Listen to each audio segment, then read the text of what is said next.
আপনারা দেখতে পাচ্ছেন। এবং এই বাড়িটি হচ্ছে আমাদের শেষ বাড়ি, আমাদের বাংলাদেশের শেষ বাড়ি, দোয়ারাবাজার উপজেলার জুমগাঁও গ্রামের, জুমগাঁও এটি আদিবাসী অধ্যুষিত গ্রাম, এই গ্রামের শেষ বাড়িটি আপনারা দেখতে পাচ্ছেন।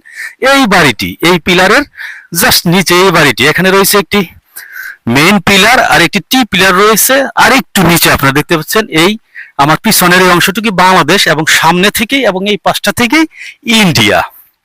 আর আমার বাংলাদেশের এই দিকের সীমান্ত যদি আমি দেখাই আপনাদের, এখানে আমাদের বাংলাদেশের অনেকটাই শেষ। আপনারা দেখতে পাচ্ছেন এখানে একটি সাইনবোর্ড রয়েছে, এখানে আমাদের বাংলাদেশের সীমানা শেষ, তারপরে রয়েছে আসলে নোম্যান্স ল্যান্ড। কিন্তু এই জায়গাটুকু একটি কার্ভের মতো আমাদের বাংলাদেশের ভিতরে পড়েছে, এবং সেই জায়গাটিতেই এই আদিবাসী অধ্যুষিত গ্রামের শেষ বাড়িটি অবস্থিত। আপনারা দেখতে পাচ্ছেন এই পাশ থেকে একটু দেখাও, পাহাড়ের নিচেই যে, পাহাড়ের জাস্ট নিচেই এই বাড়িটি অবস্থিত, একদম পিলারের